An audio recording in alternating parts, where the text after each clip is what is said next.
All right, Patriots, you've been waiting for it. The time has come finally for our heroes and zeros of the week. So here with his picks is PragerU contributor, the great Will Witt. Will, welcome to the show once again.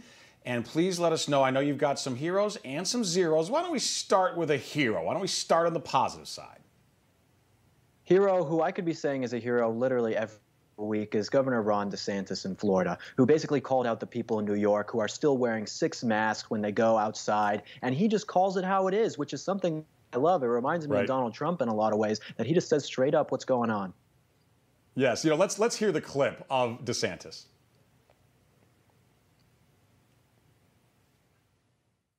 I think they sent, like, one of the corporate media outlets sent some reporter down. They were trying to make fun of Baker, like, oh, these yokels are having kids go in school. How crazy are these people, right? The crazy people are the ones that are vaccinated still wearing 6 masks in New York City. I mean, to be honest with you. Will Witt, it seems to me that Governor DeSantis someday will have a new first name, President DeSantis. You agree? I definitely agree. He is setting himself up there with the now $1,000 for teachers and opening things and low COVID retention rates. I mean, he's doing so many good things that conservatives all across the country are saying, we wish we were in Florida. Yeah, he's the reason so many people are now moving to Florida, especially New Yorkers. I definitely think we will see him on the 2024 ticket. Now let's go with a zero. Will, what do you got? We got to go with Dr. Fauci. You know, I mean, he could have as well been a zero every single week for the last year. He's basically come out and now had this. Yeah, exactly. Zero of the year. With the whole Wuhan stuff, he's totally flipping. Trump was saying, oh, yes, it was created in this Wuhan lab. He came out and said, no, no, no, it definitely wasn't. And now they're flipping, and Joe Biden's doing a private investigation. So they're all flipping on everything they said before. Yeah, and as we, talked with Charlie Kirk, even social media is now flipping, saying they're not going to place fact checks on those statements. That's exactly right. Will, you bring up a great point there that maybe we're going to have heroes and zeros of the year. We'll have a black tie gala at the end of the year. We'll do that planning off air. But let's keep going. How about another hero? Another hero, we got to go with Foster Friess, who is a patriot, someone who did a lot of good in this country, who donated for helping tons of causes that we as conservatives really believe in. And without his great work, I don't know where this country would be right now. It'd probably be even worse off without him. Agreed. This was a bummer of a news, but also we should celebrate an amazing life that Foster Friess lived. He was born in a small town in northern Wisconsin from Rice Lake, from modest means, served in the Army, and then made an absolute fortune in the investment business, much of which he gave away to Christian and to conservative causes. We had Charlie Kirk on the show earlier. He was one of the key early drivers of Turning Point, Charlie Kirk's organization. I got to meet him. He just was a gentleman and an absolute American hero. So I'm very, very pleased, certainly highly concur you picking Foster Friess as a hero this week. And then do we want to move on to another zero?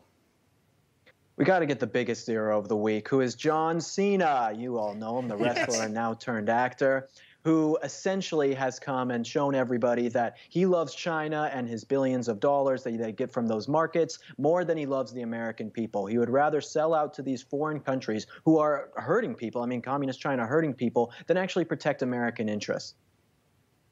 I think he's going to be invited to the White House probably next week. I think that's up next for him, right? Well, yeah, let's go to the tape here. Let's go to the tape here of John Cena. 我有一个错误，我必须说，现在就是很重要。我爱更尊重中国，更中国人。我很抱歉对我的错误，对不起，我很抱歉。 Okay, now listen, first of all, I will say this. Let me say one nice thing about John Cena. It's very impressive that he has learned Mandarin, and WWE is incredibly popular in China. So it's a smart move by him and shows a lot of intellectual capacity. Now, having said that tiny compliment, let me say that was a pathetic hostage video. I mean, how many times can he say so? I'm so sorry. I mean, pathetic. To kiss up to the CCP, and for anybody out there who doesn't know the backstory here, it's because he dared to say the fact that Taiwan is a country. That's all he said. And then he groveled in that apology right there, Will. Yeah, definitely. I mean, think about someone like LeBron James as well. I just hate these celebrities coming on talking about woke causes in America, you know, the racism, the police shootings. And then when there's all these horrible things happening around the world, they turn their back on it because they're getting money from it. So it's total hypocrisy. And I don't really believe anything any of these people have to say.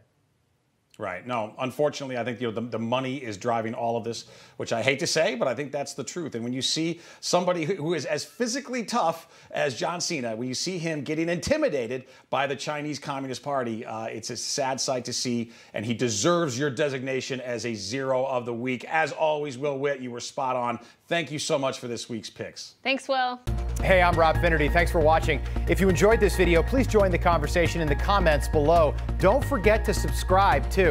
Hit the bell icon to be alerted to breaking news. And remember, there's a whole lot more on Newsmax TV, America's fastest growing cable news network. Newsmax TV, we're real news for real people.